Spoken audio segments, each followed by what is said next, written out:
కానీ ఇక్కడ ఉత్తరప్రదేశ్లో మీకు అవగాహన ఉంది కదా, బీజేపీ పాలన, యోగి ఆదిత్యనాథ్ పరిపాలన ఎట్లా ఉంది? అంటే ఓపెన్గా చెప్పాలంటే అక్కడ అవినీతి తగ్గిపోయింది. చాలా గొప్ప విషయం కదా. చాలా తగ్గిపోయింది అవినీతి, అక్కడ తగ్గిపోయింది. ఓపెన్గా చెప్పాలంటే దళితులపైన దాడులు కూడా తగ్గాయి. ఇప్పుడు ఒకప్పుడు ఉండే, కానీ ఇప్పుడు ఈ సెకండ్ ఫేజ్ తర్వాత కొంత తగ్గాయి. ఇప్పుడు మైనార్టీలో, ఒకప్పుడు మైనార్టీల అభద్రభావంలో ఉండే, కానీ ఇప్పుడు మైనార్టీల సంక్షేమం కోసం బడ్జెట్ పెంచారు యూపీలో. ఎస్ గతంలో కంటే యూపీలో వాళ్ళకి ఎమ్మెల్యేలు ఇవ్వకపోయినా, లేకపోతే వాళ్ళకు ఎంపీల అవకాశాలు ఇవ్వకపోయినా, పేదవాళ్ళకు మాత్రం సంక్షేమ బడ్జెట్ బాగా పెంచారు. చాలా గొప్ప విషయం. చాలా ప్రచారంలో లేదు కానీ చాలా గొప్ప విషయం. నా అనాలిసిస్ నేను చదువుతున్నా కాబట్టి చెప్తున్నా. దేశంలో ఇప్పుడు మైనార్టీలు కూడా బీజేపీకి ఓటు వేశారు అనడానికి మీకు చాలా రాష్ట్రాల ఉదాహరణలు ఉన్నాయి. ఇప్పుడు మైనార్టీలు అక్కడ 26% ఉన్నారు. ఎక్కడ? ఉత్తరప్రదేశ్లో. మరి 26% ఓట్ బ్యాంక్ ఎడిపోయింది. సమాజ్వాదీ పార్టీకి పడలేదు, బీఎస్పీకి పడలేదు. ఎక్కడ పోయినాయి? ఖచ్చితంగా మహిళలంతా కూడా బీజేపీ వైపు ఓటేశారు. అక్కడ త్రిబుల్ తలాక్ తీసేసినారు. పేదలంతా ఓటేశారు అక్కడ. కానీ ఇక్కడ పేదలు ఉన్నారు చాలామంది. ధనికులు అంటే పక్కన పెడదాం, పేదలు ఉన్నారు, వాళ్ళు ఓటేశారు. కాబట్టి ఇలా బీజేపీ అక్కడ మూడోసారి అధికారంలోకి వచ్చేసింది. అక్కడ కూడా ఇప్పుడు నేను బీజేపీ దేశవ్యాప్తంగా ఇలా అధికారంలోకి ఎందుకు వస్తుందంటే, సామాన్యుని సైతం పట్టించుకునే దిశగా బీజేపీ అడుగులు వేస్తుంది. కాంగ్రెస్ ఆ అడుగులు వేయడంలో వైఫల్యం చెందింది. ప్రాంతీయ పార్టీలు ఆ రకమైన నిర్ణయాలు తీసుకోవడంలో వైఫల్యం చెందాయి. కాబట్టి అవి దూరం అవుతున్నాయి ప్రజలకి. సో బీజేపీని నేను ఐడియాలజికల్గా డిఫరెన్స్ నాకుంది. నేను అంబేద్కరిస్ట్గా బీజేపీ వ్యతిరేకిస్తే కావచ్చు, మైనార్టీని దృక్కోదు, దళిత క్రైస్తవులుగా నేను వ్యతిరేకిస్తే కావచ్చు, దళిత ముస్లిమ్స్గా వ్యతిరేకిస్తాం కావచ్చు. కానీ సామాన్యునికి మేలు చేసే పార్టీ ఏదైనా ఉంటే అది మిగతా పార్టీల కంటే కూడా బీజేపీ చేస్తుంది దేశంలో. అందుకేగా బీజేపీని ఆదరిస్తున్నాయి. ఇప్పుడు ఓన్లీ కాంగ్రెస్ ఉన్నదే 3 రాష్ట్రాల అధికారం, మిగతా రాష్ట్రాలంతా బీజేపీ వైపు, అలయన్స్ వైపే ఉంది కదా. ఇవాళ చంద్రబాబు నాయుడు ఏమైనా తెలియదు కూడా బీజేపీని ఎందుకు తీసుకొచ్చుకున్నాడు అంటే, అక్కడ బడ్జెట్ తీసుకొని తన రాష్ట్రాన్ని డెవలప్ చేసుకోవడానికి ఆ రకంగా ముందుకేస్తున్నాడు అక్కడ. కాకపోతే భయం ఏంటంటే, సనాతన ధర్మం పేరు మీద అక్కడ జరుగుతున్న దాడులు ఏవైతున్నాయో అవి తగ్గాలి, వాటి మీద కంట్రోల్ ఉండాలి. వాటిని రేపు చేయకపోతే ఖచ్చితంగా అక్కడ మైనస్ అవుతుంది. ఇలా పవన్ కళ్యాణ్కు వార్నింగ్ కూడా అక్కడే వచ్చింది. బీజేపీ నుండి వార్నింగ్ ఎట్లా వచ్చిందంటే, సనాతన ధర్మము అనేది వాళ్ళు ఏ రకంగా తీసుకొస్తున్నారంటే, సనాతన ధర్మాన్ని సమానత్వ ధర్మం వైపు తీసుకెళ్తున్నారు వాళ్ళు. యాక్చువల్గా సనాతన ధర్మం అంటే ఇలా మీరు ఒకసారి చూడండి, గొప్ప మాట అన్నారు మీరు. ఇప్పుడు నేను అంటున్నా, వాళ్ళ ఆర్ఎస్ఎస్ మొన్న ఒక స్లోగన్ ఇచ్చింది. ఏమని? ఒకటే గుడి, ఒకటే శ్మశాన వాటిక, మామూలు ఒకటే బావి ఉండాలి, ఒకటే గుడి, శ్మశాన వాటిక ఉండాలి. ఒకటే బావి. 3 విషయాలు చాలా ముఖ్యమైనవి. ఇప్పుడు 3 విషయాలు ఆర్ఎస్ఎస్ వాళ్ళ ఒక అద్భుతమైన ప్రతిపాదన అది. మరి బ్రాహ్మణత్వం ఎక్కడిది ఇక్కడ? ఎట్లా ఉంటుంది? మీరు అన్నారు, మీరు సనాతనం కాదు సమానత్వం వైపు అన్నారు. అది మీరన్నారు. మరి నేనేమంటున్నానంటే, సనాతనం కాస్త సమానత్వం అయిపోవాలని నేనన్నమాట కాదు. ఆర్ఎస్ఎస్ మోహన్ భగవత్ అన్నాడు ఈ మాట. అటువైపు వెళ్తున్నారు కూడా. అటువైపు వెళుతున్నాము మేము. సనాతనం కాదు సమానత్వం అయిపోవాలన్నాడు ఆయన. అంటే అట్లా వెళ్తున్నట్లు కూడా కనిపిస్తుంది కదా. వెళ్తున్నట్టు కనపడడానికే చెప్తున్నా కదా. ఒకే బావి, ఒకే శ్మశాన వాటిక, తర్వాత ఏమన్నాడు, ఒకే బావి, ఒకే బావి, ఒకే బడి, ఒకే గుడి, ఒకే శ్మశానం, ఒకే గుడి, మరి ఇది సమానత్వ దిశగా పోతున్నాడు. మామూలు విషయం కాదు కదా.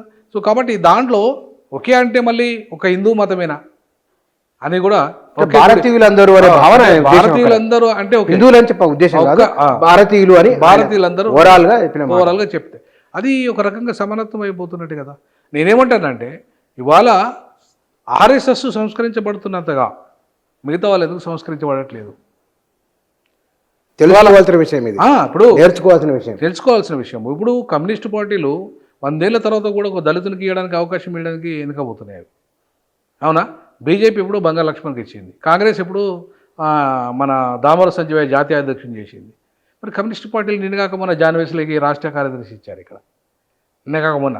అరే మీరు ఎందుకు సంస్కరించబడతలేరంటున్నా? మీ సిద్ధాంతమే సమానత్వ సిద్ధాంతం. సమానత్వం మీరు ఆచరణ లేకపోతే, ఇప్పుడు మీకంటే మనవాదుల పార్టీలు, మీకంటే అగ్రవర్ణాల పార్టీలు బెటర్ అనే ఆలోచన ప్రజలకు వస్తుందా? లేదా? వాళ్ళు కూడా మారుతున్నారు కదా. వాళ్ళు కూడా మారి మీకు ఓటేయకుండా వాళ్ళకేస్తున్నారు కదా. సో కాబట్టి ఇవాళ మారాల్సింది ఎవరంటే, ఇవాళ అంబేద్కర్ వాదులుగా చెప్పుకుంటోళ్ళు, కమ్యూనిస్టులు చెప్పుకుంటోళ్ళు, ఇవాళ ఇంకా సెక్యులరిస్టుగా చెప్పుకుంటూ వాళ్ళు సోషల్ ఇంజనీరింగ్ వైపు వెళ్ళాలి, పూర్తిగా అట్టడుగు వానికి అవకాశాలు ఇచ్చే దిశగా వాళ్ళు ఇవాళ అడుగులు వేయాలి.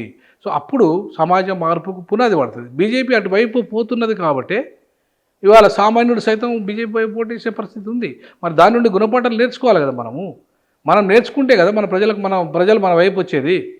సో అందుకే నేను అదే అంటున్నాను. ఇవాళ నేను ఇంకొక పాయింట్ కూడా చెప్తున్నాను. నేను బీజేపీ వాళ్ళని కూడా డైరెక్ట్ అడుగుతున్నాను. నేను ఆది హిందువులు అయిన దళితులను అంటరాని వాళ్ళు చేసింది ఎవరు? మీరు కాదా? అంటరాని వాళ్ళుగా చేసినప్పుడు మీరు క్షమాపణ చెప్పి వాళ్ళని మళ్ళీ తిరిగి తెప్పించుకోండి. మీరు అంటరాని వాళ్ళకి చేసడం తప్పు, మరి నేరము, మేము క్షమాపణ అడుగుతాం మిమ్మల్ని అని చెప్పేసి ఆర్గనైజర్లో 1950-60 నాటికే ఆర్ఎస్ఎస్ ఒక అభిప్రాయాన్ని వ్యక్తం చేసింది. ఈ దేశంలో కుల వ్యవస్థ దుర్మార్గము. అవును, అది ఎట్లా ఏర్పడిందో కారణాలేమో తెలియదు, కానీ అదైతే పొరపాటు జరిగింది, దాన్ని సరిదిద్దుకోవాలనే భావన ఆర్ఎస్ఎస్లో చాలా బలంగా ఉన్నది. ఎస్, నేను అదే అంటున్నా. ఇవాళ మరి అట్లాంటి బలమైన విధానం వైపు పోతున్నప్పుడు ఆర్ఎస్ఎస్ని మళ్ళీ ఎట్లా నిందిస్తాం? అవును. కాబట్టి ఇవాళ జమిలీ సిస్టంలో కూడా నేనేమంటానంటే దాన్ని నిందించడం కంటే ఆ జమిలీ ఎన్నికల వల్ల లాభాలు ఎటువైపు ఉన్నాయి, ఎవరికి ఉన్నాయి, ఎంత శాతం ఉన్నాయి, ఎంత శాతం ఉంది, ఒకవేళ నష్టాలు ఏ రకంగా ఉన్నాయి. సో ఆ విషయంగా ప్రతిపాదన చేద్దాం, కన్స్ట్రక్టివ్గా ప్రతిపాదన చేద్దాం. అంతేగాని పూర్తిగా ఒక పార్టీ తీసుకొచ్చింది కదా అని వ్యతిరేకిస్తా అంటే ఎట్లా? ఇప్పుడు బీజేపీ గుడ్డిగా ఎందుకు వ్యతిరేకిస్తామంటున్నా నేను. గుడ్డిగా వ్యతిరేకించే కార్యక్రమం బంద్ చేద్దాం. మనం దాంట్లో ప్రతిపాదనలు చేద్దాం, ప్రమాణమైన ప్రతిపాదనలు చేద్దాం. మనం ఆ రకంగా ముందుకెళ్తే బాగుంటుందని నా ఉద్దేశం. ఇప్పుడు నేను కూడా ఏమంటున్నానంటే ఇవాళ ఒక పార్టీ నువ్వు వద్దన్నా కాదన్నా మళ్ళీ అధికారంలోకి వస్తుంది అనుకో, అవును, ప్రజలు ఓటేసినప్పుడు అధికారంలోకి వచ్చినప్పుడు మీరు ఈవీఎంల ట్యాంపరింగ్తో వస్తుందని అనే ప్రతిపాదన మీరు చేస్తున్నారు. నేనేమంటానంటే రేపు జమిలీ ఎన్నికల తర్వాత అసలు ఈవీఎం లేకుండా రేపు వాళ్ళు ఆ ఓటుకే పోతారు అనుకుంటే, ఫర్ ఎగ్జాంపుల్ బ్యాలెట్కే పోతారు అనుకుందాం. జమిలీ ఎన్నికల్లో మేము బ్యాలెట్ పోతామని నిర్ణయం తీసుకుంటాం అనుకో, అప్పుడు ఏం చేస్తారు మీరు? మళ్ళీ మీరు ఇంకేం ఆరోపణలు చేస్తారు ఆ పార్టీ మీద? నేనేమంటానంటే ఇప్పుడు మనం ఒక నూతన సమాజాన్ని నిర్మించాలన్నప్పుడు ఒక నూతన ఆల్టర్నేటివ్ పాలిటిక్స్ని, నూతన ఆర్థిక విధానాలని, నూతన సామాజిక విధానాలని, నూతన రాజకీయ విధానాలని వీటన్నిటిని రూపొందించడంలో మనం వైఫల్యం చెందుతున్నాం కాబట్టి వాళ్ళు ముందుకెళ్తున్నారు.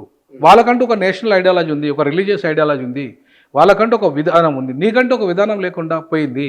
దాన్ని ప్రతిపాదించు.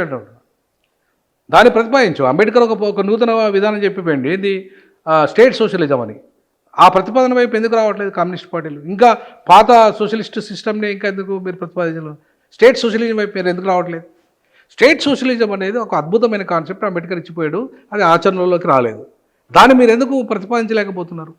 కారణం ఏంటంటారంటే వీళ్ళు అంబేద్కర్ చెప్పిన దాన్ని అవగాహన లేకనా, లేదు ఈ దేశంలో పుట్టిన వాళ్లకు తెలియకుండానే వారి కుల స్వభావం వారి పెరుగుదలలో ఉంటుంది కదా, అదేమన్నా డామినేట్ చేస్తున్నదా? కమ్యూనిస్టు పార్టీలో ఉన్న బ్రాహ్మణుల కంటే ఆర్ఎస్ఎస్లో ఉన్న బ్రాహ్మణులు, బీజేపీ ఉన్న బ్రాహ్మణులే కొంత ప్రోగ్రెసివ్ అనిపిస్తుంది నాకు.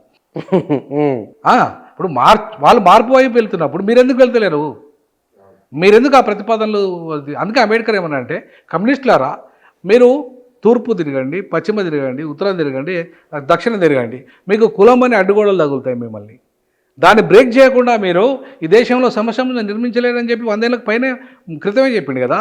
మరి వాళ్ళు ఆర్ఎస్ఎస్లో మేము మాకు కులగోడలను అడ్డుకొడతామని వాళ్ళు ముందుకు వస్తున్నప్పుడు మీరెందుకు వస్తలేరు అంటున్నా నేను.